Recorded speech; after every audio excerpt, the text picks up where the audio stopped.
I think, well, we recently actually were fortunate enough to run the National Indigenous University Games. And the gentleman that actually contacted us to ask us would we run it was someone who had been involved a couple of years ago in the Korea Games. And he sort of contacted me and he said, well, we know you create a culture and we could create a welcoming atmosphere, and we would love for you to come and to be at the host association. And it was amazing. People out there, I don't know, the talent that is in these people is just absolutely amazing, and it's something that we've really got to capture and learn how to do that. But so we've had those opportunities. I just think the biggest opportunity for us is the fact that everybody comes together and it brings people together. So I think that's the biggest opportunity. Excellent. Thanks, Di. Great.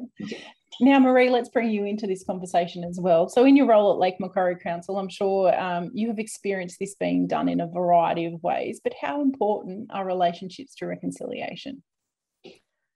Oh, Lauren, the relationships that evolve from such sporting events, especially run by such great people like Donna and Gerald from Sport and Rec, and Diane, who is just phenomenal, who used to work at Lake Macquarie Council and is just an absolute amazing woman. But I think what the tournament involves bringing people together from various countries, because a lot of our people in Lake Macquarie weren't actually born and raised here. They've come from various countries. So it's bringing their families back to country so they can all connect and be together. But they're also coming from, say, country lands to saltwater country where they've not experienced being a part of the ocean or swimming in the ocean. They're used to swimming in, say, creeks, freshwater creeks. But the establishment with the Koori Netball tournament, bringing these people together, stems not just from the games and the mixture of people within the teams and the tournament, but it also extends to those volunteers at Charlestown Netball Association who are there endlessly doing tireless amounts of work, but connecting with people from all walks of life. And it works both ways. And people are in a relaxed environment where they're friendly, they're jovial, they're in a great sense of space, and they're welcomed to the community. Thank you. So this one is to bring in Donna, Di and Marie, but what do you think is the most important aspect in building meaningful and sustainable relationships in this way, from your experience?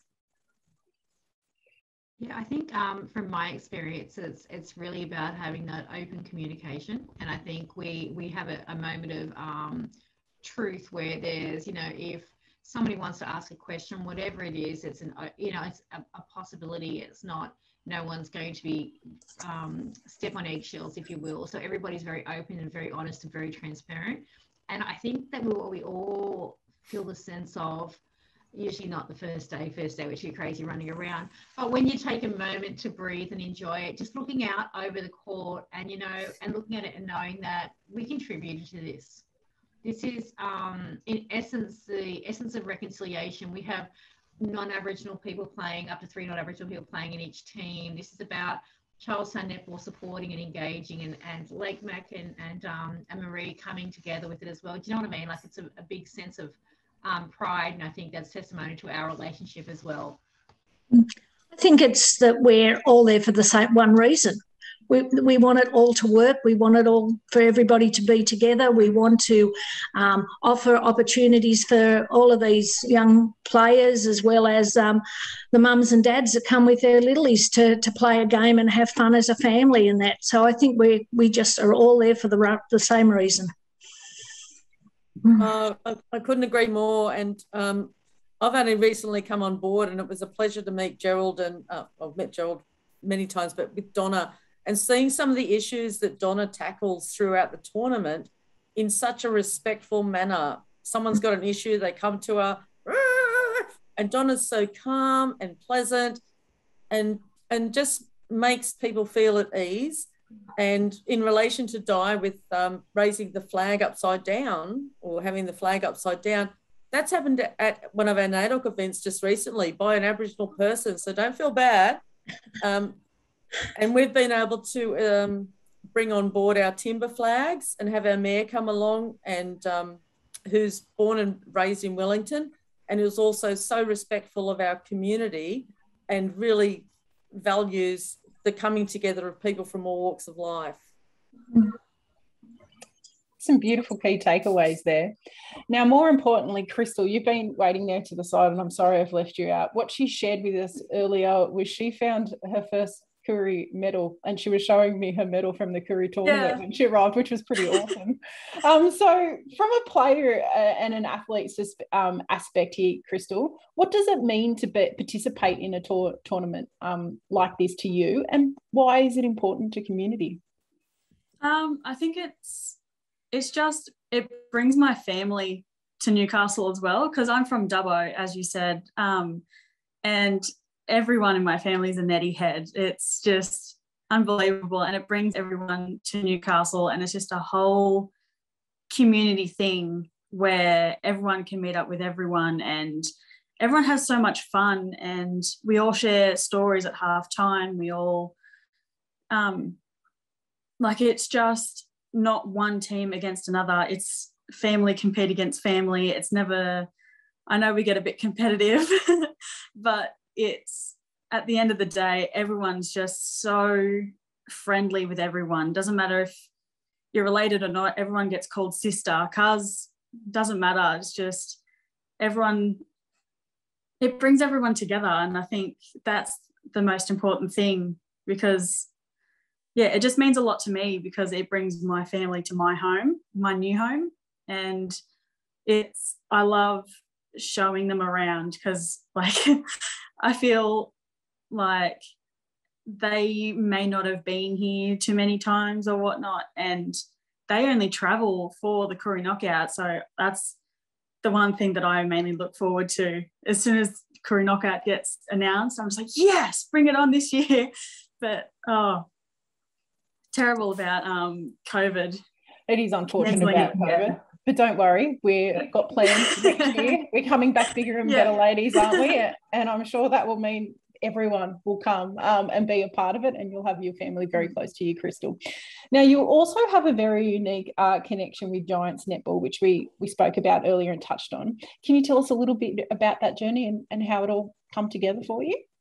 Yeah, so when I first moved here to Newcastle from Dubbo, I had to make an agreement with Mum, because I wanted to make the move worthwhile, and I wanted to actually prove that I could do it. And so the agreement was that if I made Hunter Academy rep and made it into the school, we were able to actually pick up and move here.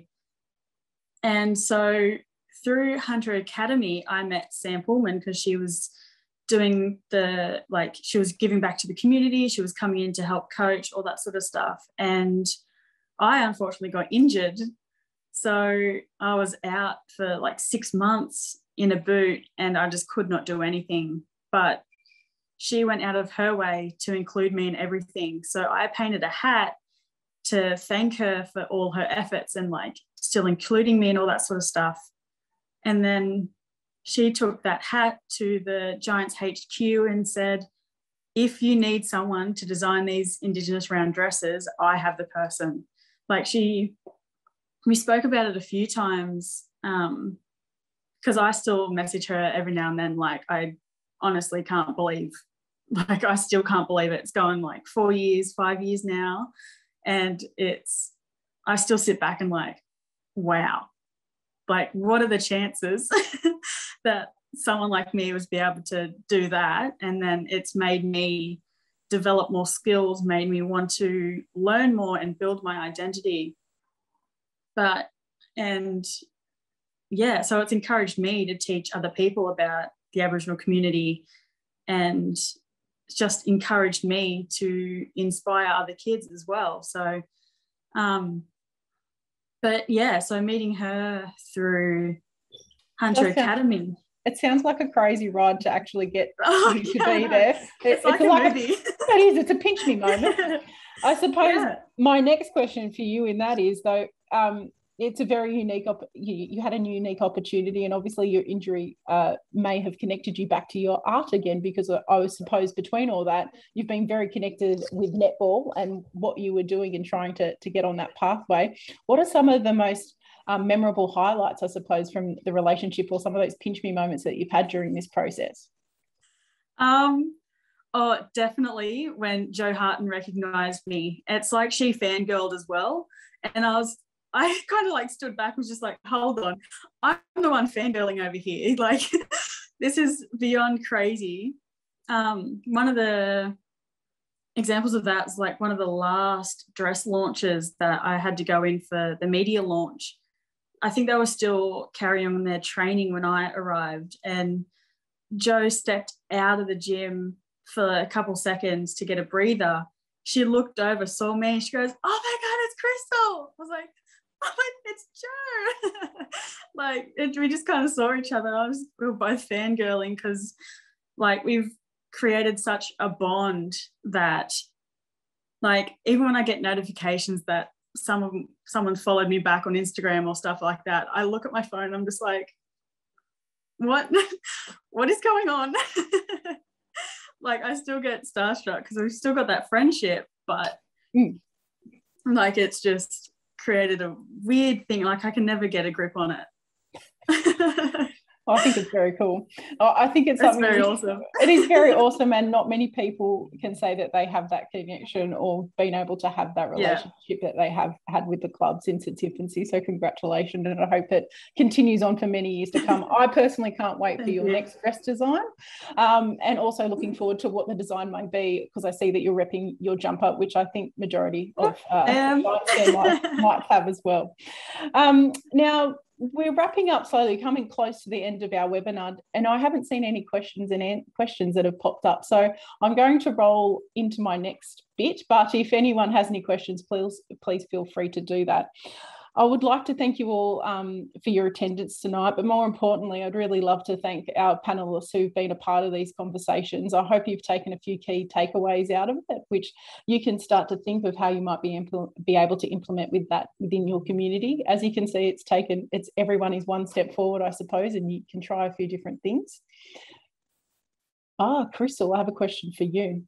How hard was it moving from family and connection for you when you made that decision? It was incredibly difficult, because it was just me and Mum that moved from Dubbo to Newcastle. So it was very, like, as soon as I got my last confirmation, we all celebrated, and then we just threw our stuff in the car and left. So it was very iffy to begin with, and then I was so nervous and scared. But the main difficulty was moving from family, and it took a long time to adjust. Like, even still now, I'm still adjusting. I try and go home as much as I can, but now that with COVID, it's very, very difficult. And it was very difficult and still very hard to keep up with. But day by day, I'm still keeping in contact. I think we're relying on social media a lot to stay in contact with friends and family. I think the connection is very important, and it's definitely changed a lot through COVID, and you're not being able to travel back home to country and to see your family. Yes, absolutely. But I hope you've made some connections there in Newcastle, where you're also being able to, with their arms open, they're also supporting you as well through this. Yeah, absolutely. I've made some amazing friends, and like, I've met some amazing people throughout the years of living here. I've definitely made some connections in here, and I've definitely made this another home. Oh, that is excellent. Well, as I'd just like to reiterate, I really appreciate you taking the time tonight, Donna, Crystal, Di, and Marie, and being a part of this conversation and sharing your experience with us. This is our next one. Our next webinar is our final webinar in our 4-part series, which is all around respect, which will be held next Tuesday night. Within this webinar, we'll be discussing with some associations how they have acknowledged and promoted, celebrated Aboriginal and Torres Strait Islander culture through creating inclusive and respective netball communities within their association. So we'll learn a lot through there as well. So once again, thank you very much for joining us all tonight. Until then, thank you and have a lovely evening. Goodbye.